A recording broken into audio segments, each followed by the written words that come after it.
podcast livre Mona a disparu de Bertille Louveau. Présentation du roman. Le titre en VO du roman est Mona a disparu. Il a été publié en France en 2020 aux éditions Librinova. Il fait 223 pages et je le conseille à tout le monde. 4e de couverture. À 15 ans, Rose mène une vie de lycéenne ordinaire à Paris, entre coups de gueule et coups de cœur. Sa vie bascule lorsqu'elle apprend la disparition de sa grand-mère dont elle est très proche. Mona s'est échappée de sa maison de repos et n'a pas refait surface depuis. Prête à tout pour comprendre ce qui lui est arrivé, l'adolescente décide alors de mener l'enquête en Bretagne, lieu de l'Inde. Dans cette affaire, une mystérieuse femme lui révélera de troublants secrets de famille enfouis depuis plus de 60 ans. Rose n'a alors pas le choix.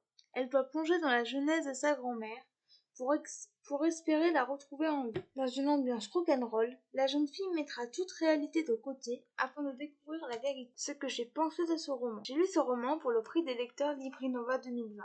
J'ai bien aimé cette... Pour ne pas vous gâcher le suspense, je ne vous en parlerai pas plus. Les personnages sont attachants. Rose est une jeune fille de 15 ans, elle est très proche de sa grand-mère, Mona.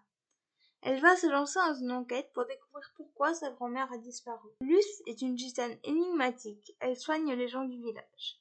Elle a l'air de connaître la vérité sur... Mona est une vieille dame qui a un lourd passé. C'est une très bonne cuisinière, très renommée. Les autres personnages sont intrigants et sont importants dans le récit. L'intrigue est palpitante. Bertille Louveau nous plonge dans les années 1959 où nous découvrons les us et coutumes de la... L'écriture est simple mais efficace. Les chapitres très courts permettent de tourner rapidement les pages. La fin est correcte et trop belle. En résumé, une bonne lecture. Pour une fois, il n'y aura pas les points forts de ce roman, les personnages, l'intrigue, l'écriture et la fin. Les points faibles de ce roman, il n'y en a pas. Voilà, c'en est tout pour ce podcast. J'espère qu'il vous aura plu.